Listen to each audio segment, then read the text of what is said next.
Hello and welcome back to another GamePlus tutorial. In this tutorial, I'll be teaching you how to make just a basic forum signature that you see usually on the bottom posts.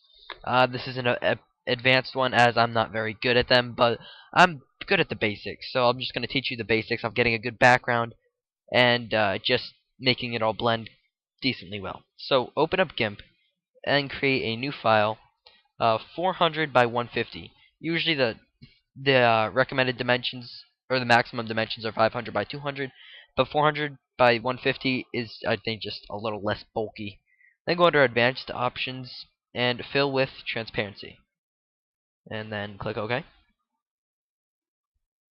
Okay, now we have our blank canvas. So let's go to File, Open as Layers, and we will open up our render. I'm going to be choosing a Venom render from Spider-Man movie.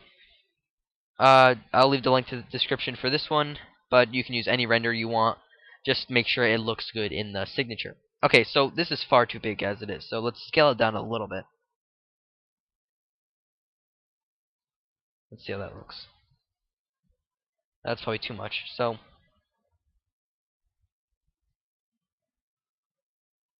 right there should be decent.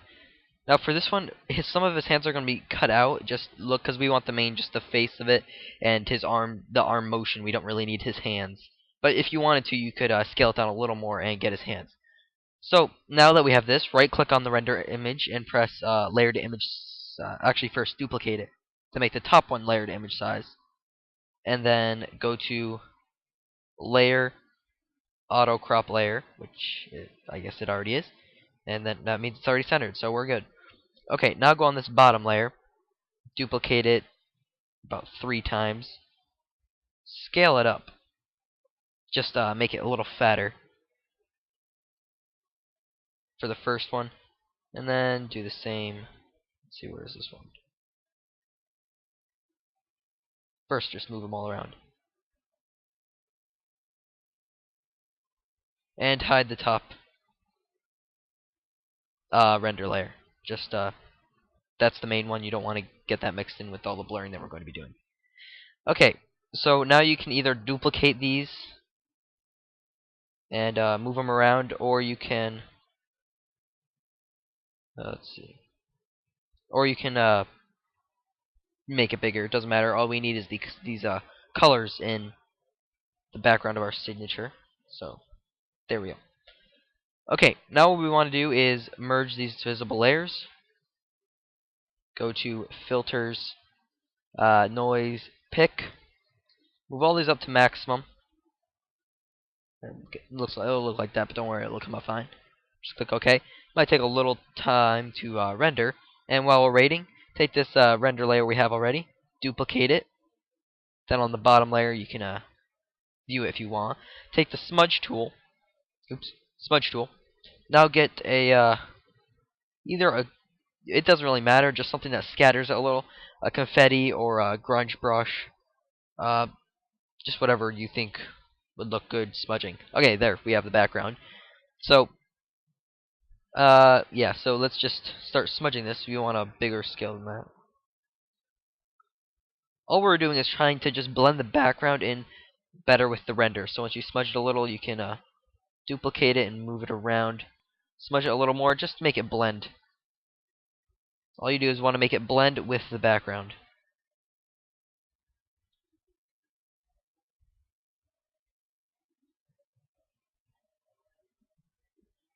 So once you have all that done and have most of it covered, you can hide the picked layer. Finish any smudging that now looks bad. And you might want to align these a little different because you'll get those overlapping colors, and those tend to look a little bad. So, okay. So now right-click and press Merge Visible Layers. Now we can show all the layers we have so far. So now we have a pretty decent background, but maybe this layer right here is a little too strong.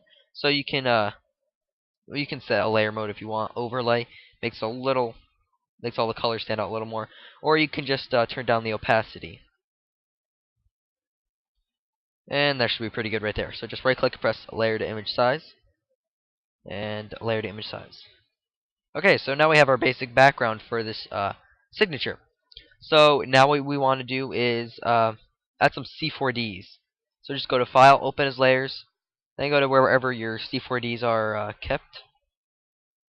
And apparently I only have one. Oops. I usually just get them off the internet, copy and paste.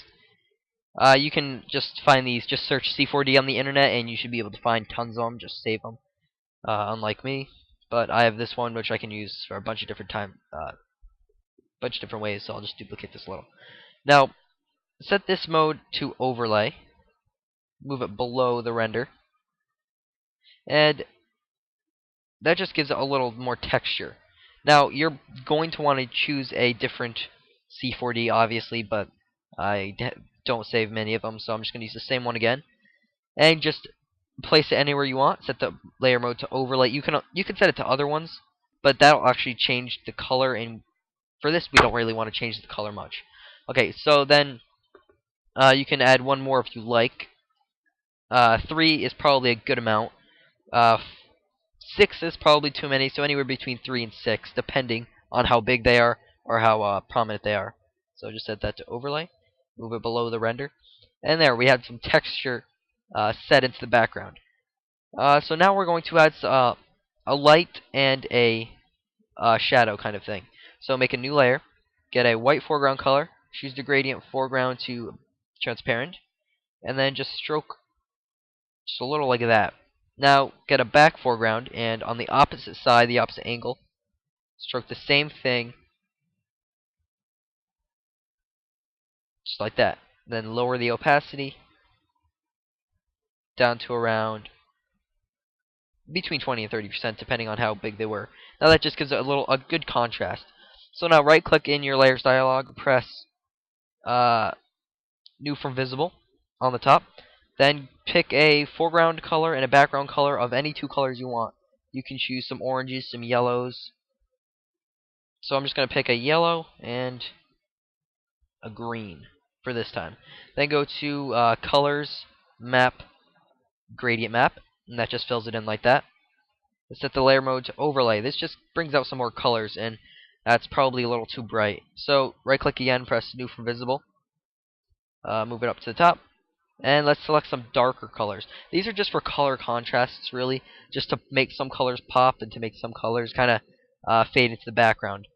So if your signature is too bright like mine is right now, just add some darker gradients in. And you can do this as many times as you want until you get your desired effect. There, that looks pretty good. It's not too bluish, but it's not too yellow, and it's got a pretty good color contrast there.